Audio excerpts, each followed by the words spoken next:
Hello everyone, welcome back to my channel. अस्सलाम वालेकुम। कैसे हैं आप लोग? उम्मीद करती हूँ आप सब लोग खैरियत से होंगे।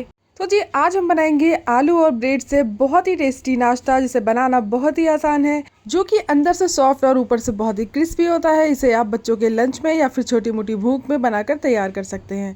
तो जी चलिए फटाफट से हम इसे बनाना स्टार्ट कर लेते हैं। और इससे पहले अगर आप मेरे चैनल पर नए हैं और अगर अब तक आपने मेरे चैनल को सब्सक्राइब नहीं किया है तो चैनल को सब्सक्राइब करें, वीडियोज़ को लाइक करें और ज़्यादा से ज़्यादा शेयर करें। तो जी चलिए बनाना स्टार्ट कर लेते हैं। तो जी इस टेस्टी इस नाश्ते को बनाने के लिए हमने यहाँ पर 2 बॉइल्ड पोटैटो को ले लिया था और अच्छे से इनको मैश कर लिया है। साथ ही हमने यहाँ पर एक बाउल में लिया है पानी और इसके साथ में हमने यहाँ पर लिए हैं 4 ब्रेड स्लाइसिस के। तो यहाँ पर मैंने वाइट वाले ब्रेड लिए हैं, आप चाहें तो ब्राउन ब्रेड भी ले सकते हैं। अब सबसे पहले हमें क्या करना है, यहाँ से हम एक ब्रेड का स्लाइस लेंगे और इस तरीके से पानी में डिप करेंगे और पानी में डिप करके इसका जो भी एक्स्ट्रा पानी होगा ना, इस तरह से निचोड़ देंगे। पानी इसमें बिल्कुल भी रहना नहीं चाहिए, एकदम एक्स्ट्रा जो पानी होगा उसे हमें निकाल देना है इस तरह दबा दबा के। तो यहाँ पर आप देख सकते हैं ब्रेड का सारा पानी निकल गया है और ब्रेड हमारा सॉफ्ट हो चुका है। तो इसी तरीके से हमें चारों ब्रेड को कर लेना है। ब्रेड हमारे हो चुकी है तो यहाँ पर हमने 1/4 कप इसमें ऐड कर दिया है कॉर्नफ्लोर और साथ ही हम यहाँ पर थोड़ा सा हरा धनिया इसमें ऐड करेंगे। स्वाद के अनुसार हम यहाँ नमक इसमें ऐड कर देंगे। साथ ही मैंने यहाँ पर चाट मसाला लिया था, वो भी इसमें ऐड कर दिया है। और अब इन सारी चीज़ों को हमें अच्छे से मिक्स कर लेना है और एक डो जैसा बना लेना है। तो जी यहाँ पर एक डो जैसा बन गया है। साथ ही मैंने यहाँ पर ले लिया है चिली फ्लेक्स। इसको आप चाहें तो जो हमने नमक वगैरह ऐड किया था ना, तब भी आप ऐड कर सकते हैं, लेकिन मैंने यहाँ पर इसे इसी वक्त पे ऐड किया था। तो जी अच्छे से इसका एक डो बन चुका है और ये हाथ में चिपकना भी बंद हो चुका है। तो अब हम क्या करेंगे, इसको रख देंगे एक साइड में और यहाँ पर हमने जो डो है उसको ले लिया है। अब हम इसे अच्छे से मसलते हुए 2 भागों में इस तरह से कट करके डिवाइड कर लेंगे। तो यहाँ पर इसके 2 हिस्से हो चुके हैं, एक रख देंगे साइड में और एक को हम इस तरह से बढ़िया से चिकना करके एक लंबे आकार में एक पट्टी जैसी बना लेंगे। वैसे तो आप इसकी कोई भी शेप दे सकते हैं, लेकिन इसे ट्रायंगल शेप में बनाएंगे ना तो बहुत ही अच्छा लगेगा। तो इस तरीके से मैंने इसे लंबी शेप दे दी है और यहाँ पर हमें करना है, हमें इसको कट करना है, यानी कि इसको शेप देनी है। तो इस तरीके से ट्रायंगल शेप में हम इसे कट कर लेंगे नाइफ से।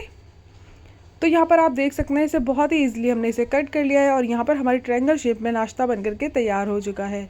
तो इस तरीके से हमें सारा नाश्ता बना करके तैयार कर लेना है। तो फ्रेंड्स यहाँ पर हमने नाश्ता बना करके तैयार कर लिया है और अब चलते हैं इसको फ्राई करने के लिए। तो जी उसके लिए मैंने यहाँ पर ऑयल को रख दिया था गर्म होने के लिए। आप इसे डीप फ्राई भी कर सकते हैं या फिर शैलो फ्राई भी कर सकते हैं। तो यहाँ पर मैंने ऑयल को ले लिया है, अच्छे से गर्म कर लिया है। गैस का फ्लेम हम लो कर लेंगे और लो फ्लेम पर हम इसे बढ़िया से अच्छा क्रिस्पी होने तक और अच्छा सा कलर आने तक फ्राई करेंगे। तो इस तरह से एक एक करके हम इसके अंदर डाल देंगे और इस तरीके से लो टू मीडियम फ्लेम पर इसे बढ़िया सा क्रिस्पी और करारा होने तक और अच्छा कलर आने तक अच्छे से फ्राई कर लेंगे। तो यहाँ पर इस तरीके से हमें इसे अलट पलट करके फ्राई कर लेना है। तो जी यहाँ पर देख सकते हैं आप, एक तरफ से इसका जो कलर है लाइट से गोल्डन होने लगा है, लेकिन हमें अच्छे से इसको फ्राई करना है। तो इस तरीके से हम इसे पलटते जाएंगे और अच्छा सा कलर आने तक इसे सेक लेंगे, यानी कि फ्राई कर लेंगे। तो फ्रेंड्स यहाँ पर आप देख सकते हैं इसमें बहुत ही प्यारा सा कलर आ चुका है, एकदम गोल्डन कलर आ गया है और ये बहुत ही क्रिस्पी भी हो गए हैं और अंदर से ये एकदम सॉफ्ट हैं। तो फटाफट से हम इन्हें निकाल लेंगे और इसी तरीके से हमें सारा नाश्ता बना करके तैयार कर लेना है। तो यहाँ पर आप देख सकते हैं हमने सारा नाश्ता बना करके तैयार कर लिया है और साथ ही मैंने इसे बच्चों का फेवरेट टमाटो केचप के साथ इसे सर्व किया है। खाने में बहुत ही ज़्यादा टेस्टी लगते हैं और सभी को ये बहुत ही पसंद आते हैं। आप इन्हें बच्चों के लंच में भी पैक कर सकते हैं या फिर आप इसे बच्चों की छोटी मोटी भूख में भी फटाफट से बना करके दे सकते हैं, सभी को बहुत ही ज़्यादा पसंद होते हैं। तो फ्रेंड हमारा ब्रेड और आलू से बहुत ही टेस्टी सुपर टेस्टी नाश्ता बन करके तैयार है। आप इसे अपने घर में ज़रूर से बनाइए और सभी को खिलाइए, सभी को बहुत ही ज़्यादा पसंद आएगा। और मुझे कमेंट करके ज़रूर से बताइएगा कि आपको मेरी ये रेसिपी कैसी लगी। रेसिपी पसंद आई हो तो प्लीज़ मेरे चैनल को लाइक शेयर और सब्सक्राइब करना बिल्कुल भी ना भूलें। साथ ही बेल आइकन को भी प्रेस करें, जिससे कि मेरी आने वाली वीडियोज़ की नोटिफिकेशन आप तक जल्द से जल्द पहुँचे और आप मेरी आने वाली वीडियोज़ को सबसे पहले देख पाएँ। तो गाइज़ हमें दीजिए इजाज़त, मिलते हैं नेक्स्ट वीडियो में। तब तक के लिए टेक केयर, बाय बाय, अल्लाह हाफिज़।